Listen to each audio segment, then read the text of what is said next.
Welcome to the Grow Ortho Podcast. I am one of your hosts, Zach Dykes, joined by Dr. Brice Gilliam, 2024's 40 Under 40, America's top young dentist, co-host of the TV show Making Modern, available on Max, and owner and operator of Elevation Orthodontics. Welcome to the show, Dr. Brice. Thank you for having me, man. I'm excited about today. I am looking forward to this because we have already done part one of this, talking to our startup orthodontists, the pitfalls that they have to kind of navigate and avoid. But today we're talking to our seasoned orthodontics, the titans, if you will. They've already built their empires on aligners and arch wires, all of those things.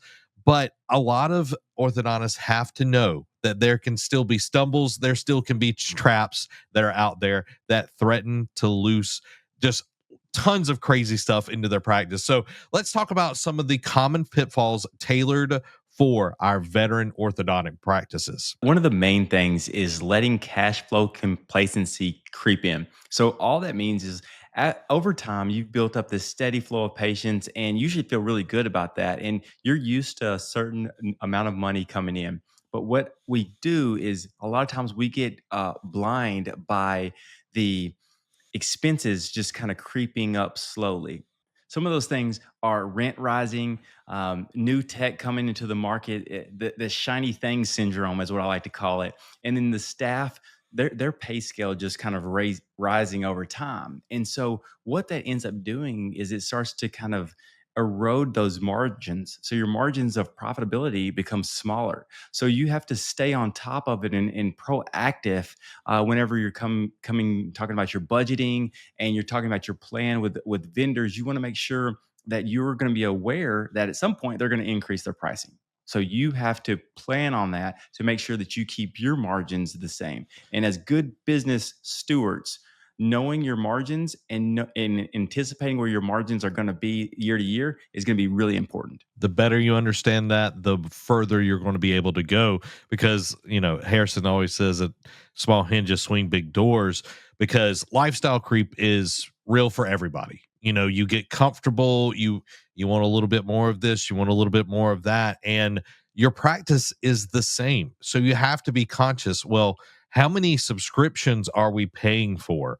Like I'm looking at business stuff and it's like, oh, I'm paying, for Chat GPT, and then I'm paying for a thing that's pretty much Chat GPT, but just a different name. And like, you see how much you're putting out and you're like, man, I could, bring that a little bit back and I have a little bit more overhead. I can invest in the business in a different way. So keeping your eye on cash flow, I think, is going to be huge for any practice, whether you're crushing it or if you are needing a little bit of help. I think thinking about that, understanding it, and if you don't understand it, go talk to a professional, someone that knows how things should be, percentages and all of that. And, I think that's a big thing that people just, get out of your comfort zone a little bit, be honest, level with yourself, and you're going to see your practice grow exponentially because you're not strangling it to death with your cash flow problems. That's right. And one of the tips that I'm going to give everybody is kind of what we do.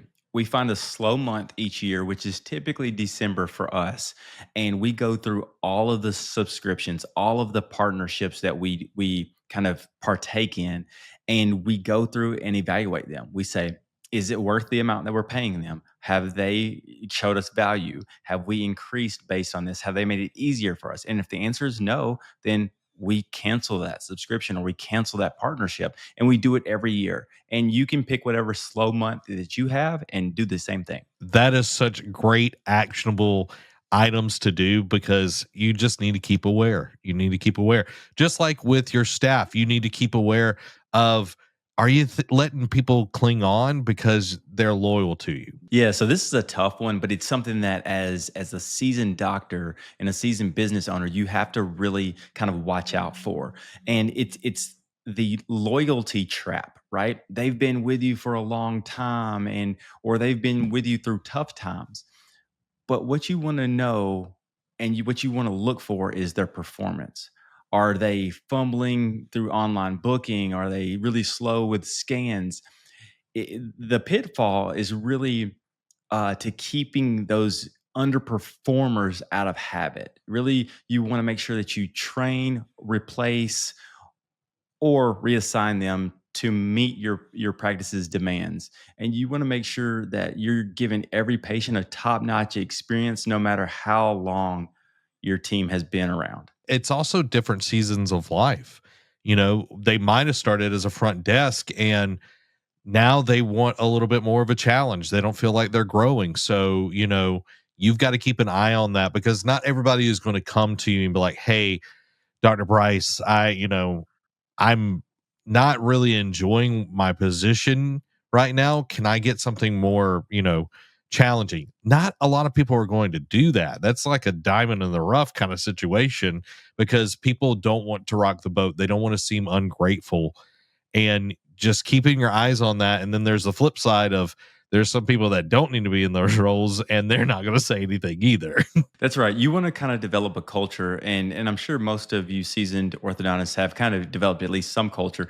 But you want to develop one that is there's transparency and there's approachability, right? You want to be able for your either your office manager or yourself be approachable. So if there are issues and things like that in people's mind, then they can openly talk about it, they don't feel like they have to hold it in and do something that they hate. Don't let it turn into a job. You don't want that. You want that to be ownership in your practice. That's well put.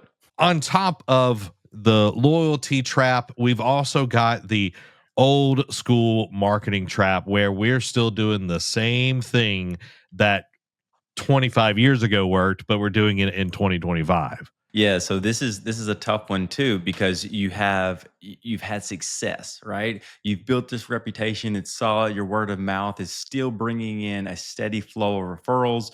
Um, but you haven't really invested into your social and digital marketing. And I think that this is where you can start to lose a little ground. You have the person down the street who's also building a good reputation, but they're also in the social media world. They're also in the digital marketing world, and so they're starting to take some of your share of chair, I guess. And you have to always remember that a patient wants more than just results. They want to be part of the hype. They want to be part of the buzz. So you have to continue to create a hype type of atmosphere for your practice so you can either modernize it or you end up fading away. Yeah, and it's that thing that's innate within humans is we want to belong to something that's successful. That is the doctor that you go see for a general practitioner. That is your orthodontist or dentist. You don't want to be like, "Oh yeah, I go to this orthodontist and it's so like, oh my God, I feel so bad for him. That's the only reason I want to keep going." It like people don't do that. They want to be part of something successful. Yeah, and you're spot on. I mean, think about just how just trends happen. People sometimes don't even believe in the trend, but they want to be part of the cool, the hype, the buzz, and so they end up doing it anyways. So if you can create an atmosphere that captures that and captures that energy, dude, you can get the whole entire community involved, and you'd be so successful. Stop trying to, use like a flip phone, like get with the smartphone age, like jump on SEO, stop neglecting Google reviews, even if you might not even have a Google My Business profile at this point, and definitely go dust off that, website. Don't let it just sit there. You designed it in the 90s. Don't let that be the thing that people see when they look up your practice. And you brought up like talking about cases a little bit, but let's jump into overcommitting to every case. Why is that a problem, Dr. Brice? Yeah, I think this is one of those things that when you first start as a young doctor, you overcommit to cases and think that you can do stuff heroically. Like you can do stuff that is, I'm going to bring this impacted canine, I'm going to do all this stuff and great, great, great. Well, as you start to get a little older, you kind of get away from that, but what you end up doing is you end up still trying to chase perfection. And so you keep these patients in treatment for longer than they actually need to be in treatment.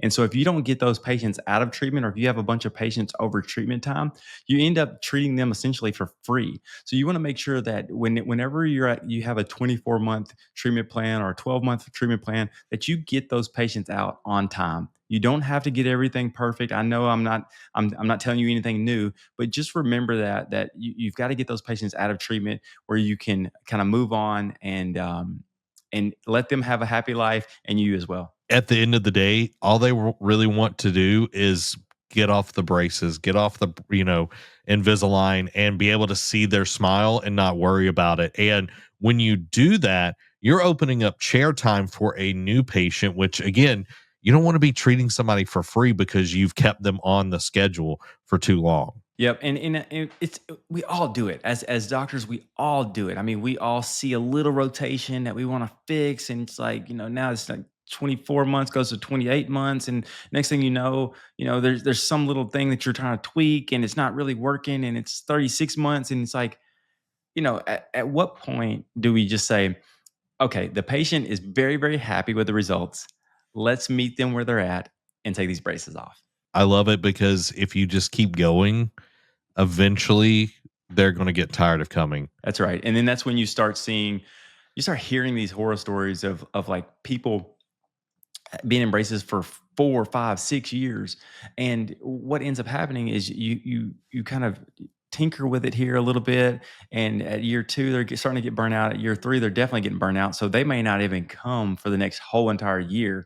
And then now they're in braces for 5 years because they've skipped out because they got burnt out. And so you kind of got to juggle that, but it's that is definitely something that if you can avoid going over treatment time, you should try. So let's jump into the patient vibe. A lot of established practices, like they kind of hold on to their look. Why is letting that kind of slip going to affect the overall like practice? Yeah, so many of you guys may know that I am the designer on our TV show, where Brooke is the builder. But really, I am I am hypersensitive to the design of a practice, and there's nothing worse than you having a practice that's still stuck in the '90s, even though in the '90s it was awesome, but we're now past that, right? So, what I like to tell people is every 5 to 7 years, you should look at doing some type of refresher. That doesn't mean that you have to do a total office overhaul. That doesn't mean that you have to change chairs and all that kind of stuff. Maybe that means we just put a little paint on the wall. Maybe we change the artwork, right? That's pretty simple. Maybe we add some plants or take some plants away. Maybe we just clean off the front desk a little bit, maybe declutter some stuff.